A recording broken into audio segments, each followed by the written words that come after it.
अगर कोई राजनेता है जो इस समय अपने सेंस ऑफ ह्यूमर और मजाकिया प्रतिक्रियाओं के लिए सुर्खियां बटोर रहा है तो वह कोई और नहीं बल्कि नागालैंड के मंत्री तेमजेम इमना अलोंग हैं। ये कौन है, आजकल चर्चाओं में क्यों हैं, ये सारी बातें हम आपको बताएंगे। लेकिन इससे पहले आप इनका ये लेटेस्ट बयान सुनिए जिसमें उन्होंने अपने शारीरिक भंगिमा का जिक्र करते हुए पहली बार दिल्ली आने का किस्सा सुनाया। 1999 में जब हम पहले बार दिल्ली आया, पुरानी दिल्ली रेलवे स्टेशन में जब उतरा तो हमारे नागालैंड प्रदेश से भी ज्यादा आबादी वहीं देखा। हम तो वहीं चौंक गया और वो लोग कहते थे कि नागालैंड कहाँ है, वहां जाने के लिए वीजा चाहिए क्या? और कि कोई लोग ये फैला दिया कि नागा लोग आदमी खाता है, वो खाता है। और हमको देख के तो और ज्यादा शक होने लगा।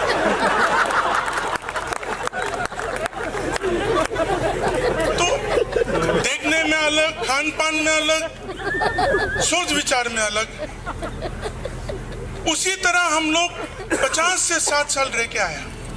यूं तो सभी राजनेताओं की तरह यह भी एक राजनेता ही है जो कि नागालैंड के minister of higher education and tribal affairs के पद पर नियुक्त हैं।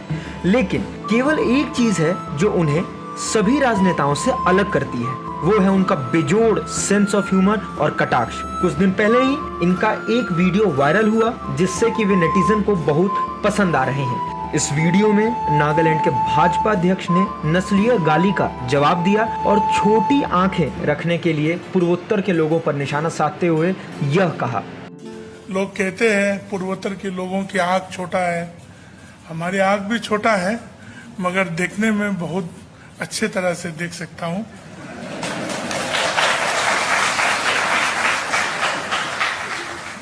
छोटे आंख होने से एक फायदा है, गंदगी कम घुसते हैं और बहुत कभी कभार मंच में बैठे हुए लंबा जब कार्यक्रम चलते हैं हमने एक तरीका से सो भी जाते हैं। तो सुना आपने, छोटी आंखें होने से फायदा होता है, कम गंदगी मेरी आंखों में प्रवेश करती है और जब आप लंबे इवेंट देख रहे होते हैं तो हम भी आसानी से सो सकते हैं। इसी मजाकिया अंदाज में इनका एक और वीडियो सामने आया जिसमें वह बताते हैं कि क्यों उन्हें ताजमहल जाने पर बहुत कन्विंस करना पड़ा कि वे हिंदुस्तानी हैं। हम 1999 में ताजमहल देखने गए थे।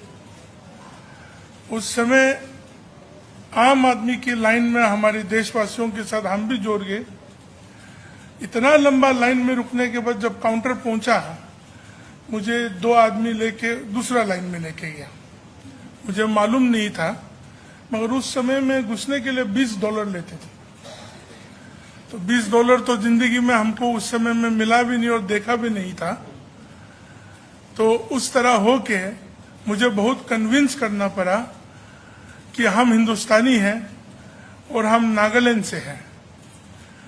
तो उस समय हम जब बोला वहां के लोगों को कि मैं नागालैंड से हूं तो किसी ने ये भी पूछा कि कौन सा लैंड, स्विट्जरलैंड या फिनलैंड, कहाँ कौन सा लैंड से।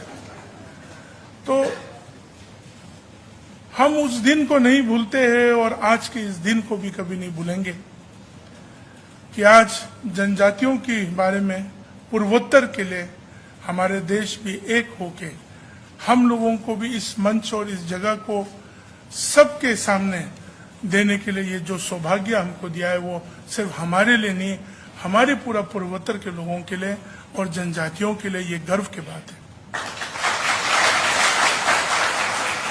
इस वीडियो पे नेटिजन की यह प्रतिक्रिया आई कि जिस तरीके से आप उस दिन को नहीं भूल सकते उसी तरीके से अब हमें यह किस्सा पता चल चुका है, हम इस किस्से को उम्र भर नहीं भूलेंगे। तो जो भी बयान अभी आपने देखा और सुना वह बयान थे जो वीडियो के थ्रू वायरल हुए हैं। आपको बता दें कि जितनी वायरल इनकी वीडियो होती है उससे ज्यादा इनके ट्वीट्स को रीट्वीट्स मिलता है। इनके ट्वीट्स के बारे में बात करें तो उन्होंने अपने नाम पर गूगल सर्च ट्रेंड का स्क्रीनशॉट ट्वीट किया। उन्होंने सबसे अधिक प्रचलित खोजों में से एक पर प्रकाश डाला जहां पे उनके प्रशंसक उनकी पत्नी को गूगल पर खोजते हैं, वहीं अलोंग भी उनके साथ जुड़ जाते हैं। और लिखा उन्होंने, आयली गूगल सर्च मुझे उत्साहित करता है, मैं अब भी उसकी तलाश में हूँ। यहाँ पर उसकी उन्होंने अपनी पत्नी के लिए कहा। आपको बता दें कि तेमजेम इमना अलोंग अभी अविवाहित हैं।